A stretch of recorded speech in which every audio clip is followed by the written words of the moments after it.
গর্ভবতী স্ত্রীর চিকিৎসা ব্যয় নির্বাহ করতে ভ্যান চালক বন্ধুকে হত্যার পর ভ্যান চুরি করে মরদেহ পানিতে ভাসিয়ে দেয় দুই দুর্বৃত্ত।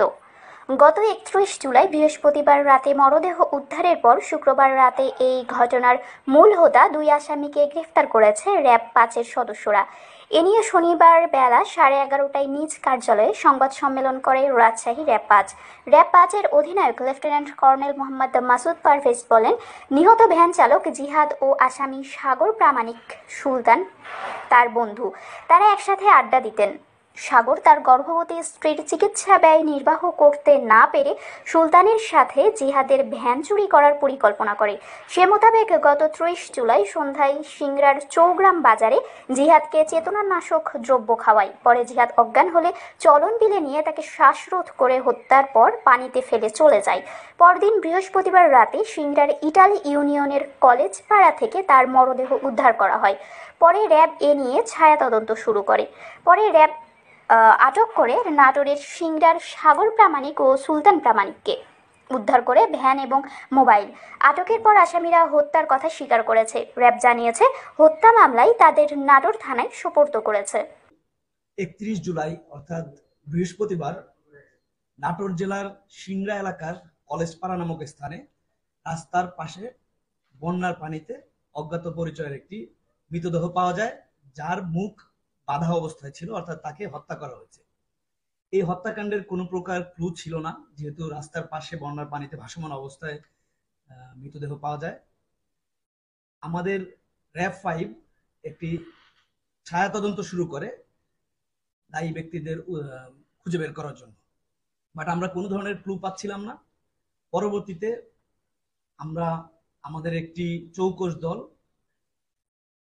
তাদেরকে আসামিদেরকে গ্রেফতার করতে সক্ষম হয়। আসামি সুলতান এবং সাগর। হত্যাকাণ্ড সংঘটিত হয় গত বুধবার।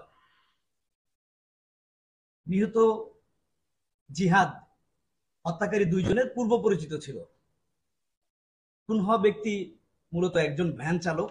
তার এই ভ্যানকে নিয়ে যাওয়ার জন্যই হত্যাকাণ্ড সংঘটিত হয়। তারা যেহেতু পূর্ব পরিচিত ছিল, গত বুধবার দিন সিংড়া বাজারে তারা একসাথে আড্ডা দেয়। পরবর্তীতে এই ভ্যান চালককে ঘুরতে নেওয়ার জন্য চলনবিল এলাকার দিকে যায়। হত্যাকারী দুজন তাকে পরবর্তীতে জবানবন্দিমূলক স্বীকারোক্তি দিয়েছে আমাদের কাছে।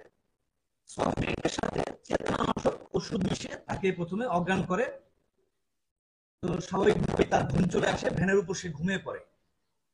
পরবর্তীতে তারা ভ্যানের টিউব দিয়ে গলা পেঁচিয়ে তাকে হত্যা করে রাস্তার পাশে বন্যার পানিতে ফেলে যায় এবং ভ্যান নিয়ে যায়। পরবর্তীতে আমরা হত্যাকারী দুজনের কাছ থেকে এই খুন হওয়া ভিকটিমের এবং চিতাই হওয়া যে ভ্যান, এই ভ্যান উদ্ধার করতে সক্ষম জবানবন্দি দিয়েছে। আপনারা জানেন যে আমাদের দেশের বিভিন্ন অঞ্চলে এই ধরনের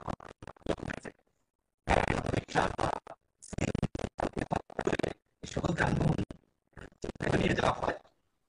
তো আমরা একটা সতর্ক বার্তা দিতে চাই,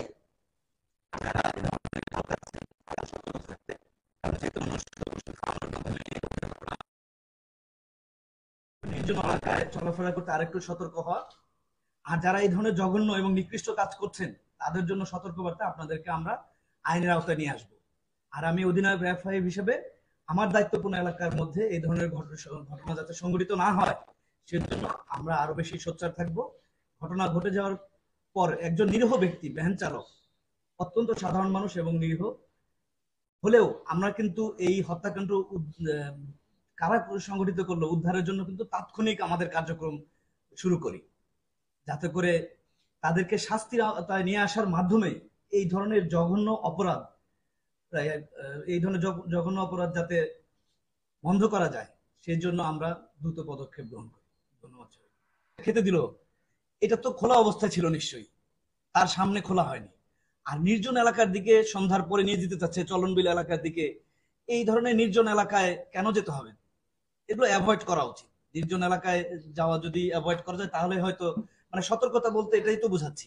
আমরা নিজেরাও তো, আপনারাও যে কোনো জায়গায় যাওয়ার আগে তো নিশ্চয়ই আপনি চিন্তা ভাবনা করেন যে আপনি কোথায় যাচ্ছেন, সময়টা কেমন। কাজের জন্য তো বিভিন্ন জায়গায় যেতে হবে, কিন্তু সতর্কতামূলক ব্যবস্থা না। সতর্কতা বলতে ওই সফট ড্রিঙ্কসের বোতলটা তো নিশ্চয়ই খোলা ছিল তাকে দেওয়ার আগে। Subscribe now, Rajshahi Crime News 24.